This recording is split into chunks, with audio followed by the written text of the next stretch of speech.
Hey guys, now we are here at Shinn Historical Park and Arboretum, still here in Fremont, California. As you can see, this place is also full of flowers, so the best time to visit it is during around springtime. So let's go around and see the flows, flowers, and the history. In the heart of modern Fremont, California, tucked between busy streets and suburban neighborhoods, stands a quiet reminder of the Bay Area's pioneer past. This is Shinn's Historical Park and Arboretum, a place where California's agricultural roots, immigrant labor history, and early horticultural innovation all come together beneath towering trees and Victorian gables. But this peaceful park was once the center of one of the region's most ambitious early ranches. Hey guys, unfortunately, they only have certain dates for the house tours, so that's the time when the house is open. So we'll just walk around the grounds of the park. Let's begin with the history. In 1856, James Shinn and his wife Lucy Clark Shinn arrived in California from Texas, part of the great post-gold rush migration that reshaped the state. They settled along the south bank of the Alameda Creek, an area then made up of ranch land, orchards, and scattered farms. The land they acquired originally belonged to Lucy's brother, Dr. Joseph Clark. From this modest beginning, the Shinn family began building what would become one of southern Alameda County's most influential early estates. By the early 1870s, the Shinns established Shinn's Nurseries, one of the earliest commercial nurseries in California.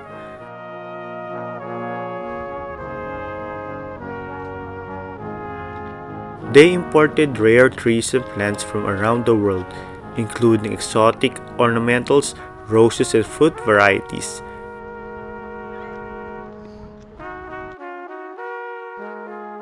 Helping introduce new species to the Bay Area.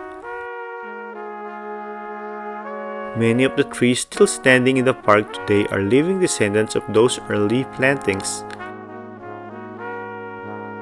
This nursery just didn't beautify private gardens.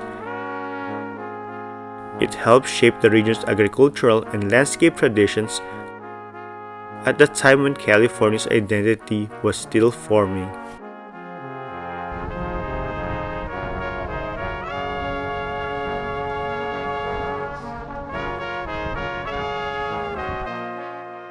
In 1876, James Shinn completed the elegant redwood Victorian home known as the Shinn House or the Big House. The home symbolized the family's prosperity and ambition.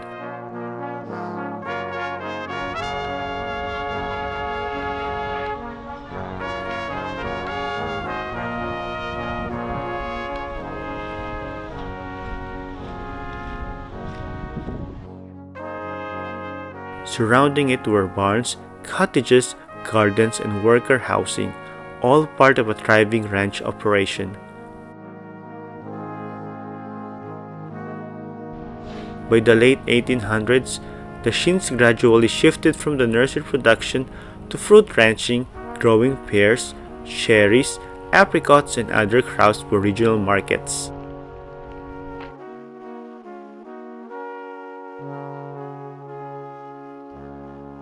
Behind the scenes, much of the labor came from immigrant workers, including Chinese laborers, whose contributions are remembered today through the preserved Chinese bunkhouse, one of the last structures of its kind in the area.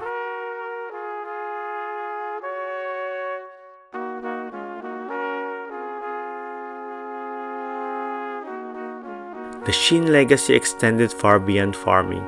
Their son, Charles Howard Shinn, became a respected writer and early advocate for Sierra Nevada forest conservation.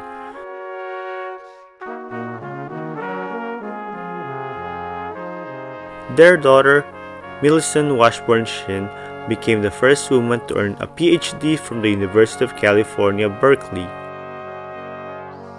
She later edited Overland Monthly and conducted groundbreaking research in child development. The Shinn family wasn't just shaping land, they were shaping ideas, education, and early environmental thought in California.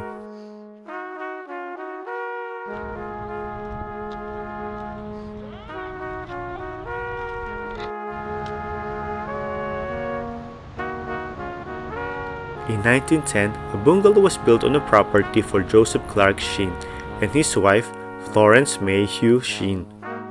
Florence would become the ranch's final private owner.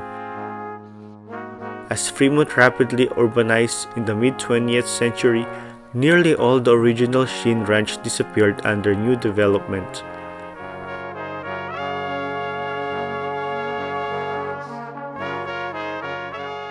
But in 1962, Florence made a historic decision. She donated the last remaining 4.5 acres, including the Shinn house, gardens, and historic trees, to the city of Fremont, ensuring the land will be preserved as a public and historical cultural site. She lived there until 1968.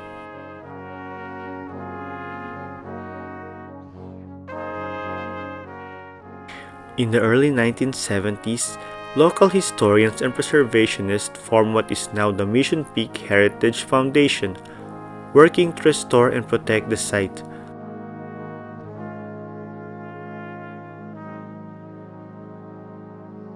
By 1976, the property officially opened as Shinn Historical Park and Arboretum.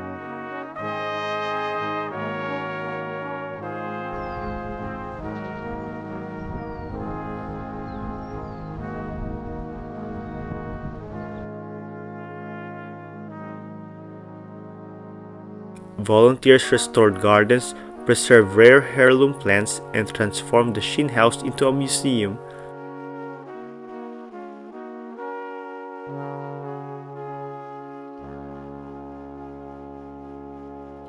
Dito sa Japanese Garden Mercy.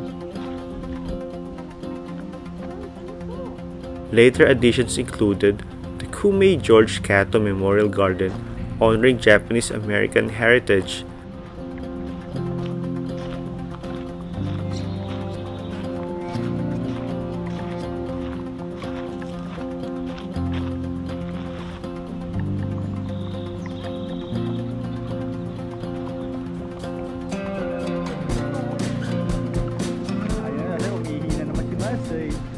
Ongoing restoration of the Chinese bunkhouse, and exhibits documenting Fremont's agricultural past.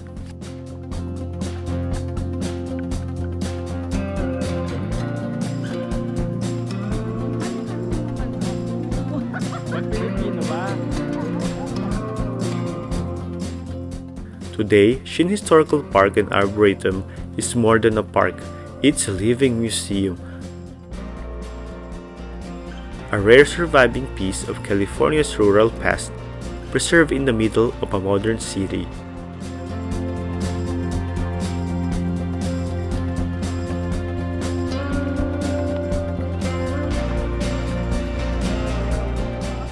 Here, visitors can still walk beneath trees planted over a century ago, explore Victorian rooms frozen in time,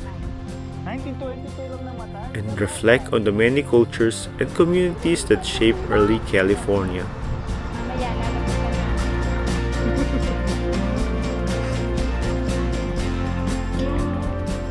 Shinn Historical Park and Arboretum reminds us that history doesn't always live in grand monuments. Sometimes it lives quietly in gardens, in old houses, and in the stories of families who believe in planting something meant to last. From pioneer ranch to public sanctuary, the Shinn legacy continues to grow.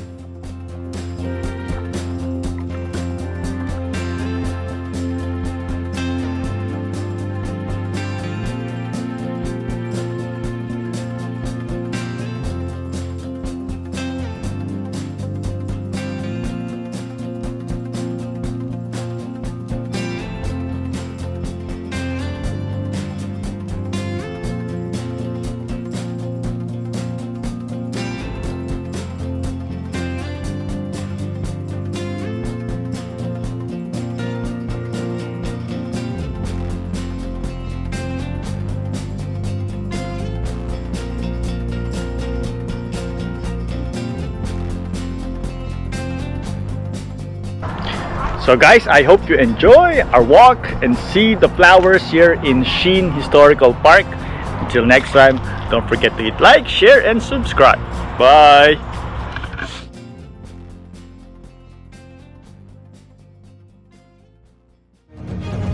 If you like our videos, please click thumbs up for like.